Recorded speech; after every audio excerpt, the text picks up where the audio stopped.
Foque, organize-se e discipline-se. Isso é o que você precisa para organizar a sua vida e fortalecer a tua mente. Eu vou te entregar agora 7 métodos que acabei de estudar esses dias, métodos reais, e eu mesmo venho usando para colocar a minha vida em ordem. Criar disciplina de verdade e manter o foco, mesmo quando tudo ao redor tentar te distrair. Talvez você esteja cansado de se sentir perdido, de começar e parar, de sentir que sempre falta alguma coisa, sabe, para a tua vida engrenar de verdade. Mas hoje você vai ter uma chave de virada de vida, e essa virada só acontece quando você para de esperar. Às vezes a gente tem que parar de se sentir pronto e começar a agir de forma estruturada todos os dias. Então fica comigo no portal Conexão Cósmica, porque esses 7 métodos podem ser exatamente o que você precisa para parar de se sabotar e começar a construir a vida que você quer e que você planejou para si. Antes só peço 2 coisas. Deixa o teu like e inscreva-se em nosso canal. Vamos começar com o método 1. Foque e cuide de você realmente. Você já percebeu como é fácil se dedicar a todo mundo, menos a si mesmo? Muitas vezes nós ajudamos, muitas vezes nós escutamos, resolvemos o que nos pedem e até mesmo o que não nos pedem. Nos oferecemos e no fim do dia sobra pouco ou nada para nós. É como se fôssemos jardineiros dedicados a regar as plantas alheias, o jardim do outro, mas deixamos o nosso próprio jardim secar. O estoicismo ele sempre nos lembra que a base de toda disciplina e organização começa no autocuidado. Epíteto dizia: se você quer progredir de verdade, contente-se em parecer ignorante e tolo nas coisas que não importam. Em outras palavras, é preciso ter coragem de deixar de lado o que não acrescenta valor, para proteger aquilo que é essencial. A sua saúde física, a sua saúde mental, a sua saúde emocional. Cuidar de você não é egoísmo, é investimento. Pense, de que adianta construir uma vida perfeita no papel se você não tem aquela energia ou clareza mental para vivê-la? Então, se o seu corpo está fraco, se sua mente está dispersa, até as melhores oportunidades da vida elas vão se tornar um peso. Então comece sempre pelo básico, é um sono de qualidade. Um estoico, ele jamais desperdiça a sua energia tentando viver de cafeína e força bruta, de estupidez. Estabeleça um horário fixo para dormir e acordar. Isso é uma disciplina invisível, porém uma disciplina muito poderosa. Limite o teu tempo para as redes sociais. O que parece lazer pode estar drenando a sua atenção como um ladrão silencioso. E aqui vai um ponto que muitos de nós ignoramos. Cuidar de si mesmo também significa proteger o que você deixa entrar na sua mente. Então, notícias tóxicas, conversas negativas, comparações constantes, o que isso causa? Corrói a nossa clareza. Lembre-se das palavras de Sêneca: a vida é o que os nossos pensamentos fazem ser. Quando você foca e cuida de si de verdade, tudo muda. Você começa a tomar decisões muito mais rápidas, começa a suportar pressões com mais calma e a dizer não, sem culpa alguma. Porque você entende que cada sim dado aos outros é um não dado a si mesmo. Então, muito cuidado com os sims da vida. E o contrário também é verdade. Então, hoje faça um acordo estoico. Antes de se preocupar com o mundo, cuide da sua fortaleza interior. A sua mente é o seu templo. O seu corpo é a sua armadura. Se eles estiverem fracos, não haverá jamais estratégia alguma que funcione. Escreva aqui nos comentários: hoje treino minha mente e corpo.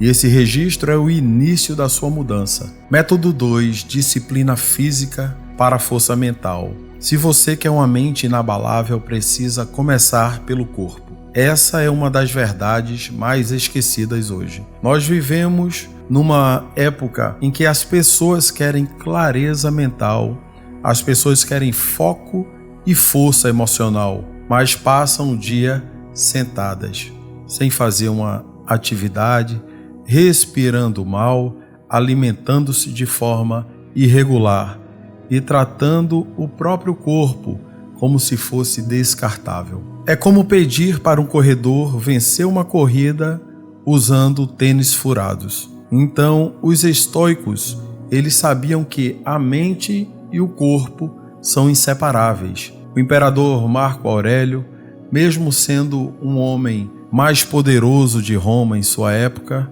ele jamais deixou de treinar. Ele participava de exercícios físicos, sempre participou de exercícios militares, não por vaidade, mas por estratégia. Ele sabia que um corpo fraco cria uma mente fraca, uma mente altamente vulnerável, enquanto um corpo forte e treinado, ele fortalece a coragem, fortalece também a disciplina e a paciência. Sêneca dizia: o corpo ele deve ser tratado com rigor, para que ele não se torne fraco demais, para servir principalmente a sua mente. Então, tudo isso significa que cada vez que você se submete voluntariamente ao esforço físico, está também moldando a sua mente para quê? Para suportar a pressão. E a disciplina física é justamente isso. É um campo de treinamento controlado, altamente controlado, onde você ensaia todos os dias vencer a resistência interna que aparece também nas batalhas da vida.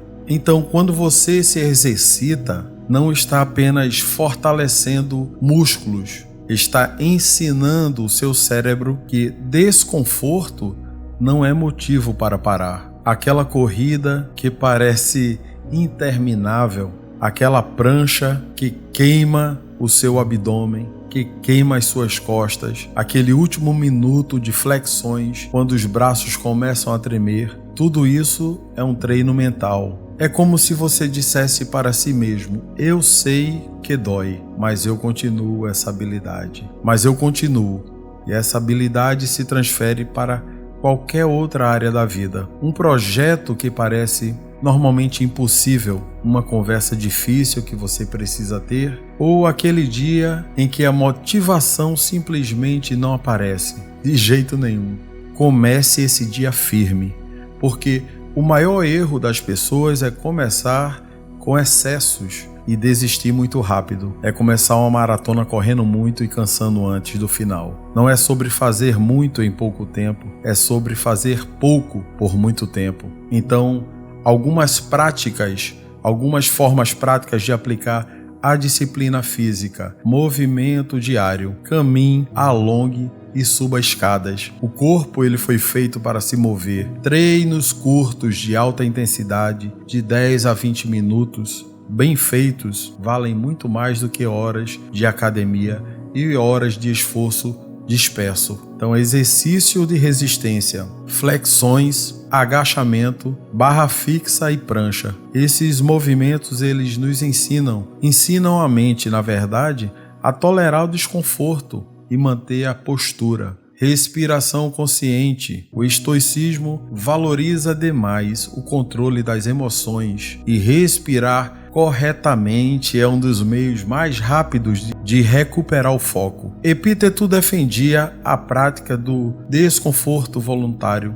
Ele dizia que deveríamos, de tempos em tempos, nos expor a pequenas privações, para lembrar de que podemos viver com menos do que achamos. Então, isso não significa se machucar ou se punir de alguma forma, mas treinar a sua resiliência. Alguns exemplos: treinar mesmo em dias de frio ou dias de chuva, carregar sacolas um pouco mais pesadas, fazer uma caminhada diária que seja longa, sem fones de ouvido, apenas com os seus pensamentos. Quando você se acostuma a escolher o caminho mais difícil, mesmo quando não é obrigatório, a sua mente aprende que pode suportar muito mais do que você imagina. A ciência moderna, ela confirma algo que nos estoicos já sabiam intuitivamente. Exercícios físicos liberam neurotransmissores que melhoram o nosso humor e reduz a ansiedade, aumentando a capacidade de concentração. Ou seja, movimentar o corpo é uma das formas mais rápidas de limpar nossa mente do caos. E aqui está o ponto-chave. Disciplina física não é sobre o corpo perfeito, é sobre um corpo funcional, capaz de sustentar os seus objetivos e resistir o desgaste da vida, da própria vida. É a fundação invisível que sustenta todas as outras áreas da disciplina. Todo dia, quando o despertador toca, existe uma pequena batalha. Uma pequena mesmo. Ficar na cama ou levantar. Quando o treino começa a ficar difícil, existe outra luta. Parar ou continuar. Então, essas batalhas parecem pequenas, mas vencê-las todos os dias cria um padrão mental que se reflete em nosso trabalho diário, que se reflete também nos nossos relacionamentos e em qualquer desafio que você venha a enfrentar. Então, o estoico, ele não treina apenas para estar mais saudável, não apenas. Ele treina porque sabe que se não dominar o seu corpo, nunca vai dominar a sua mente. E dominar a sua mente é o que permite você viver uma vida de propósito e uma vida de firmeza. Então, se você quer mais foco, se você quer mais clareza, se você quer mais força emocional, comece agora por onde? Pelo óbvio. Mexa o seu corpo, não espere motivação. Não espere tempo sobrando, faça porque é necessário, compreenda isso. Assim como o estoico fazia, afie sempre a sua mente, todos os dias, mesmo que não haja batalha à vista. O método 3, domine a arte da autovigilância. Você já percebeu que muitas das vezes o maior inimigo que enfrentamos não está do lado de fora, mas dentro da nossa própria mente? O estoicismo nos lembra que antes de conquistar qualquer coisa no mundo exterior, é preciso que você conquiste a si mesmo. E essa conquista começa pela autovigilância e começa também pela capacidade de observar os seus pensamentos, observar as suas emoções, observar suas ações, como se fosse um espectador imparcial, um juiz calmo, sereno, avaliando o seu próprio comportamento. Epíteto dizia que as coisas são neutras. Somos nós que as pintamos com as nossas emoções. Essa frase é um lembrete poderoso de que para viver com clareza, para viver com disciplina, precisamos primeiramente enxergar o que está acontecendo dentro de nós, antes de reagir ao que está fora. Isso exige prática constante, pois a mente adora agir no piloto automático. Vivemos em um mundo acelerado, reagindo sem pensar, agindo por impulso, falando sem refletir e muitas vezes colhendo arrependimentos no final. Mas é sinal de fraqueza. É apenas a forma como o cérebro foi programado para economizar energia. Então o cérebro ele vai criando padrões automáticos de comportamento, por assim dizer. O problema é que, se esses padrões eles não forem vigiados, eles nos conduzem para caminhos que nós não escolhemos conscientemente. Então a autovigilância ele quebra esse ciclo. Ele é como um espelho invisível que você carrega o tempo todo, refletindo principalmente as suas reações e as suas decisões. Quando algo acontece, você se pergunta: por que estou reagindo assim? Essa resposta vem da razão ou essa resposta vem da sua emoção? Então, essa escolha ela serve o meu objetivo ou apenas a minha vaidade? Então, praticar a autovigilância é cultivar o que eu chamo de segundo de ouro. Antes de responder a alguém ou agir, pare, respire e crie um pequeno espaço entre o estímulo e a sua reação. Então, esse segundo pode verdadeiramente salvar relacionamentos, esse segundo pode evitar conflitos, pode preservar principalmente a sua paz mental. Outra prática essencial é o diário da observação. Inspirado nas meditações de Marco Aurélio, ele escrevia para si mesmo, sempre revisando as suas ações, reconhecendo principalmente os seus erros e se reforçando em virtudes. Então faça o mesmo. Anote momentos do seu dia em que agiu por impulsividade e como você poderia ter agido com mais sabedoria, com mais prudência. Observe também as palavras que usa ao falar de si e do próximo, pois elas revelam principalmente a qualidade dos pensamentos que tem alimentado a sua mente. Um estoico, ele vive como seu próprio guardião. Ele é ao mesmo tempo o comandante e o soldado da própria vida. O comandante avalia e dá ordens. Já o soldado executa sem vigilância. Sem vigilância, o comandante se distrai. O soldado perde disciplina e a batalha é perdida. Então, a autovigilância mantém comando firme e um comando consciente. E isso vai trazendo benefícios invisíveis, porém muito poderosos. Você erra menos porque pensa antes de agir. Sente menos ansiedade porque consegue distinguir o que pode controlar do que você não pode controlar. E transmite muito mais respeito porque você aprende a reagir com mais calma, mesmo em situações adversas, situações tensas. Eu quero propor um desafio estoico para você.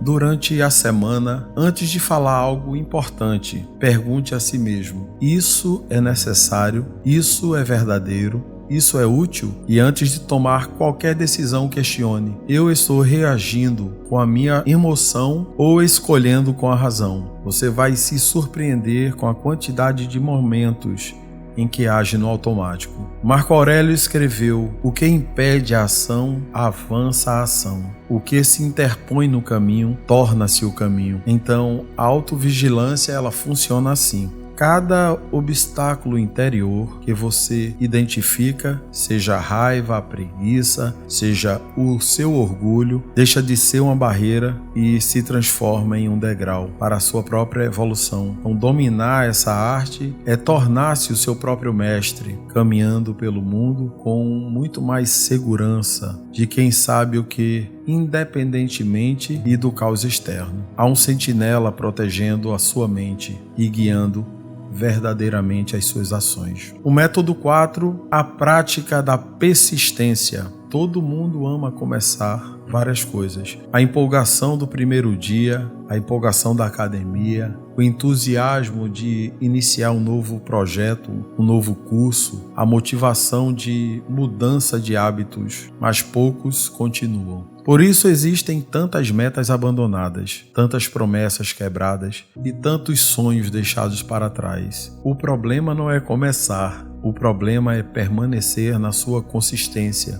E é justamente aí que o estoicismo brilha. Ele não é uma filosofia para momentos de inspiração, ele é um guia prático de verdade para que possamos atravessar períodos de esforço sem resultados imediatos. Então, ter persistência não é glamour, ter persistência não é disciplina em estado puro. Marco Aurélio também escreve que, se é suportável, então suporte. Pare de estar reclamando e se queixando. Essas palavras soam duras, mas elas carregam uma verdade transformadora. A parte das coisas que nos fazem desistir não é insuportável, é apenas desconfortável. A persistência, ela é essa habilidade de suportar o desconforto, de seguir sempre em frente. E aqui está o ponto central. Persistir não é ignorar o cansaço, mas aprender a conviver principalmente com ele, sem deixar ele ditar o seu destino. O que nos faz parar não é apenas dificuldade,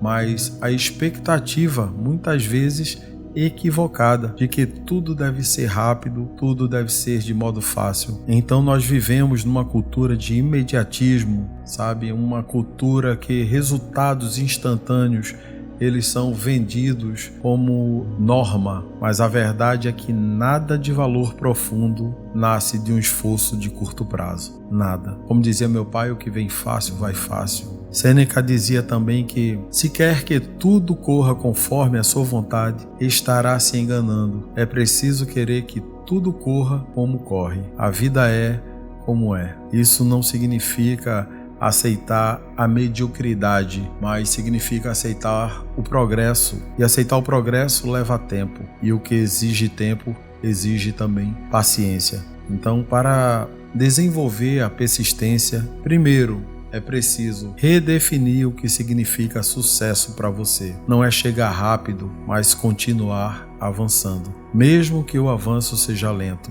Pense em um corredor de maratona. Ele não corre cada quilômetro como se fosse o último. Ele administra a energia. Ele mantém um ritmo, ele resiste ao tédio e à dor. É isso que Vitor me ensina. Persistir é isso. Um ato silencioso de resistência diária. E como treinar essa habilidade? Comece quebrando grandes metas em pequenas ações que possam ser repetidas todos os dias. Ou seja, o segredo não está na intensidade, mas na sua consistência. Uma pessoa que faz um pouco todos os dias chega mais longe do que aquela que faz muito por pouco tempo e depois para. Crie rituais que facilitem o ato de continuar, acordar no mesmo horário, seguir uma mesma rotina mínima, mesmo nos dias ruins, revisar periodicamente o seu progresso para lembrar-se do porquê. Outro ponto essencial é blindar-se emocionalmente contra o desânimo. Isso também não significa ignorar sentimentos negativos, mas não permitir que eles comandem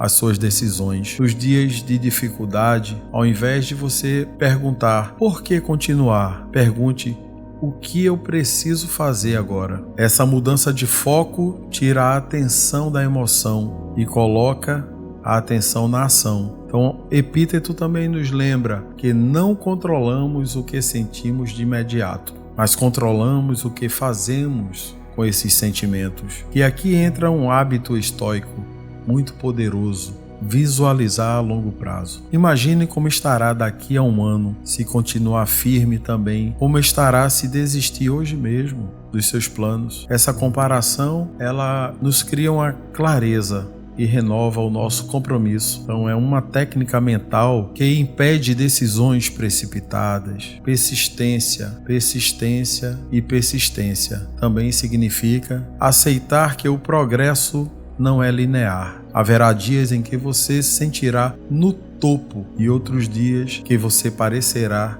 ter regredido, ter dado um passo atrás. Os estoicos, eles não mediam valor pelo humor do dia, mas pela constância no caminho. Um soldado, ele não abandona o seu posto porque está chovendo, não é assim? Ele permanece porque sua missão é maior que o desconforto. E no fim das contas, a prática da persistência, ela é muito mais sobre compromisso com quem você quer se tornar, não como você se sente no momento. É continuar treinando quando ninguém está vendo, é continuar estudando quando ninguém está te cobrando, trabalhar no seu projeto quando não existe aplausos, é provar para si mesmo, sempre, mesmo todos os dias, que você é muito maior que as suas desculpas. Então, se você quer viver como estoico, adote esse lema para a sua vida. Não paro porque está difícil, paro quando estiver feito. Então, essa mentalidade simples aplicada dia após dia vai transformar qualquer objetivo distante em algo inevitável. Vai acontecer. O método 5. Pare de negociar com a preguiça. A preguiça é uma doença, é uma traiçoeira demais. Então ela não chega de forma escandalosa, batendo na sua porta, mostrando que é ela. Ela aparece como um sussurro suave, oferecendo para você argumentos aparentemente razoáveis. Você merece descansar mais um pouco. Você merece descansar mais um pouco. Não tem problema em deixar para amanhã. Hoje você não está no clima, mas quando percebe, os sussurros viraram uma rotina silenciosa que vai sabotando os seus objetivos. Então, dentro da filosofia do estoicismo, nos ensina a identificar e combater essa voz interior antes que ela se transforme em espectadores da própria vida. O imperador Marco Aurélio tinha consciência dessa batalha diária. Em meditações ele escrevia para si mesmo ao acordar: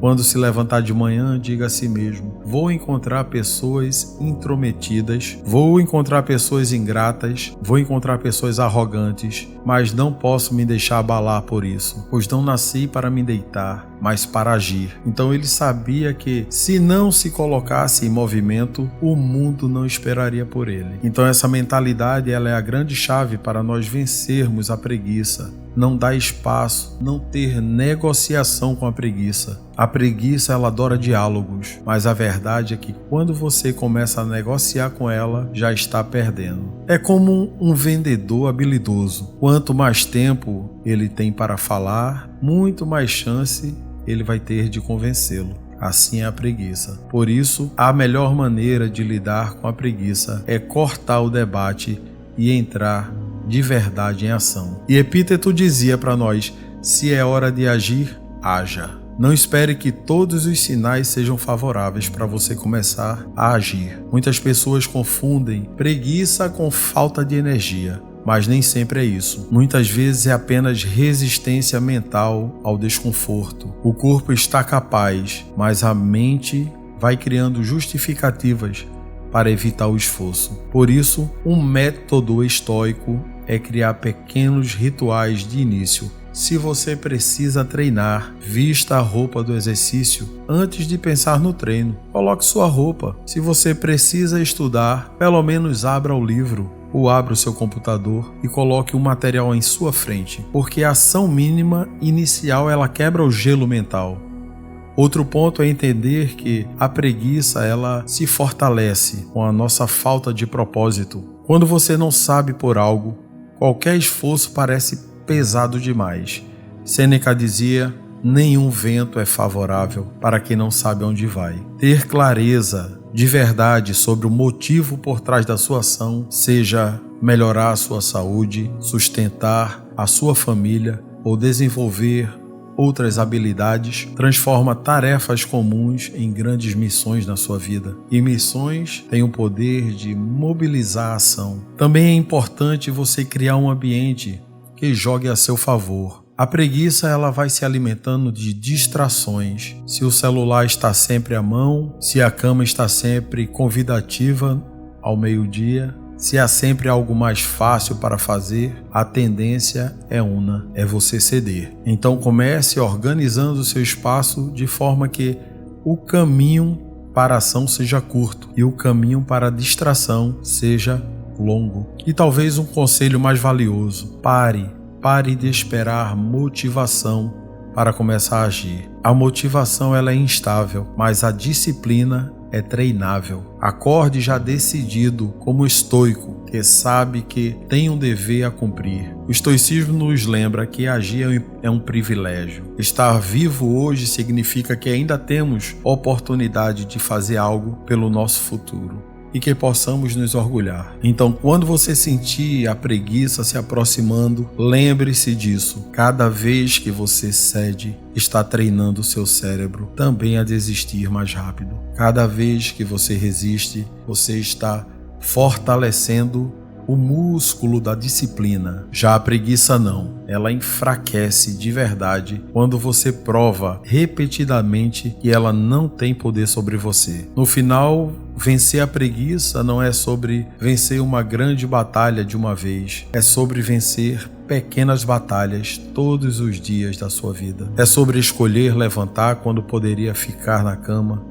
É agir quando poderia adiar a ação. É terminar quando você poderia abandonar. Se você aplicar isso, você vai perceber que a preguiça deixa de ser um inimigo temido e se torna apenas mais uma sombra que você atravessa medo. Então comenta aqui nos comentários: hoje derrotarei a preguiça, porque você realmente vai derrotá-la. O método 6 é estruture o seu dia como um estoico sábio. A vida exige luta, o dia exige estratégia. e quem esquece isso vive perdendo o terreno. Os estoicos eles entendiam que para viver com virtude e eficácia é preciso ter uma estrutura, um plano de ação, um mapa mental que vá guiando as suas ações. Marco Aurélio, mesmo sendo imperador de Roma, ele nunca deixou o seu dia ao acaso. Ele acordava cedo, refletia sobre o que estava por vir e se preparava mentalmente para lidar com as pessoas difíceis, para lidar com os imprevistos e as decisões importantes. Ele não esperava que o dia fosse mais fácil, porém se armava para enfrentá-lo com clareza. Não é sobre rigidez excessiva, mas sobre evitar que a vida te arraste sem direção. A primeira chave dessa estrutura é começar o teu dia intencionalmente. Não abra os seus olhos já correndo para o celular. Isso é como abrir uma porta da sua fortaleza e deixar qualquer um entrar. Ao acordar, reserve alguns minutos para definir as suas prioridades do dia.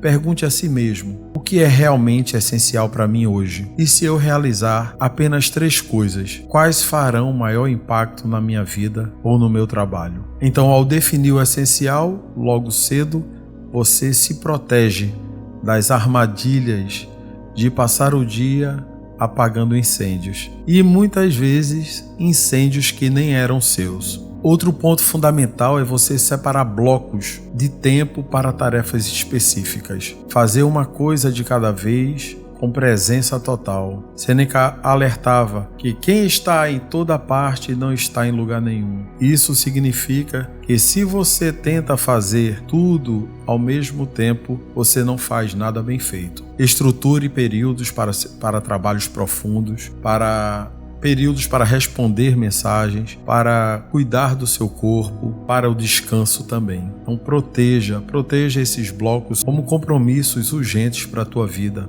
Mas estruturar o dia também é prever o caos. A vida não segue um roteiro perfeito e os estoicos tenham certeza disso. Por isso, Epíteto ensinava que ao sair de casa devemos já esperar mesmo que as pessoas nos contrariem, que planos possam mudar e que problemas apareçam. Ao aceitar isso como parte natural da sua rotina, você se frustra muito menos e age com muito mais serenidade. Ter um plano não significa acreditar que nada vai dar certo. Significa estar pronto para você poder se adaptar sem perder o foco. No meio do dia, é útil de verdade você fazer pequenas pausas para revisar o progresso do seu dia. Pergunte a si mesmo: estou no caminho certo ou eu estou reagindo de forma sábia às interrupções? Essa revisão rápida impede que você perceba às 8 da noite que trabalhou o dia inteiro, mas não avançou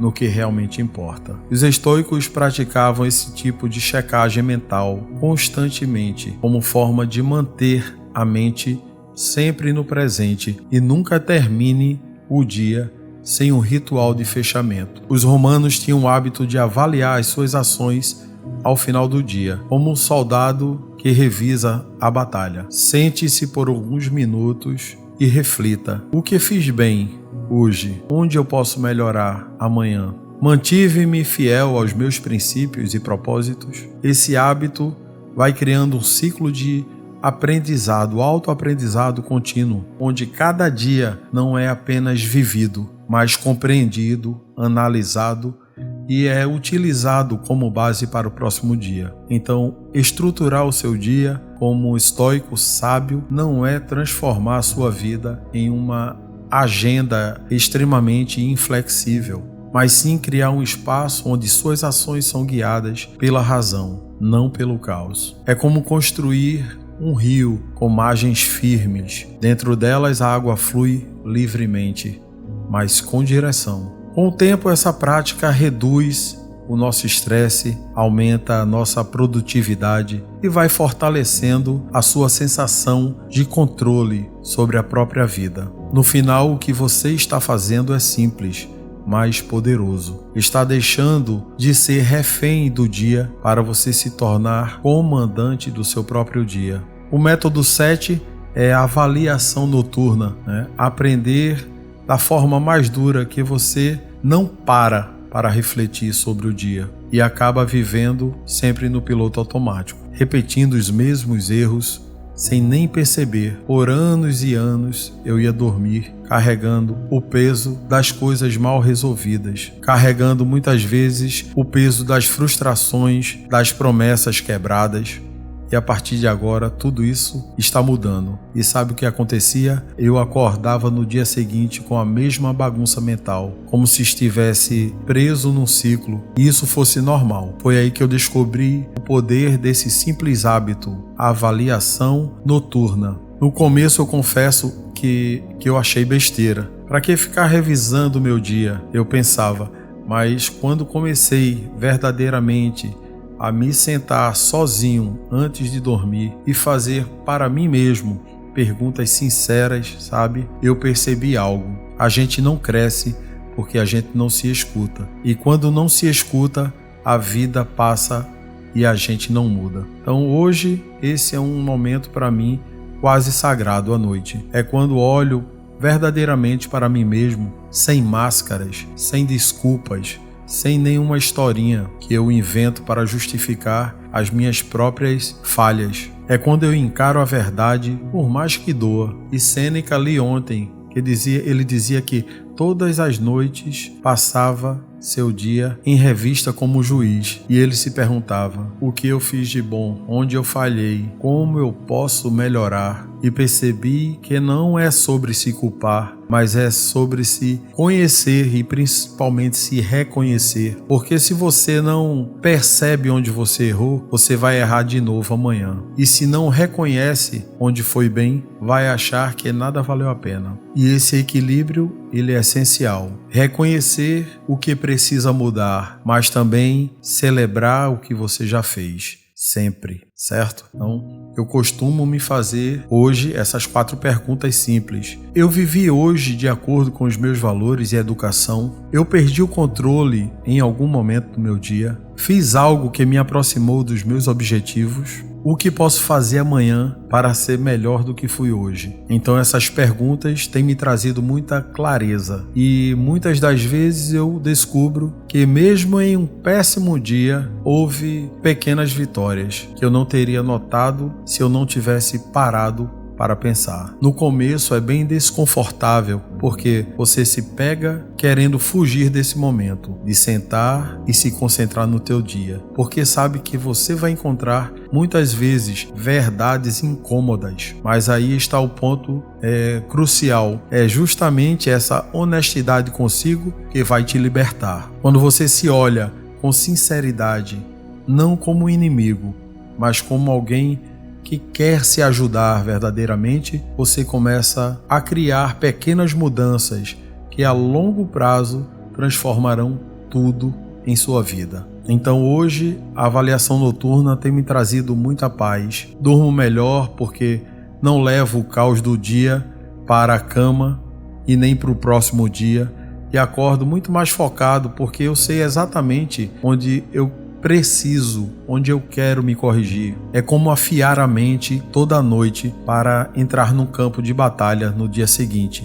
bem preparado e resolvido. Se eu puder te dar um conselho, é esse. Antes de você dormir, hoje, apague as luzes, pegue um seu caderno ou simplesmente feche os seus olhos e tenha verdadeiramente essa conversa consigo mesmo. Não precisa ser uma conversa longa, só precisa ter honestidade. Talvez no começo você não sinta nada assim de diferente também, mas em pouco tempo você vai percebendo. A vida, ela vai começar a ter muito mais direção. Você não acorda mais perdido, porque cada noite anterior te prepara para o próximo dia.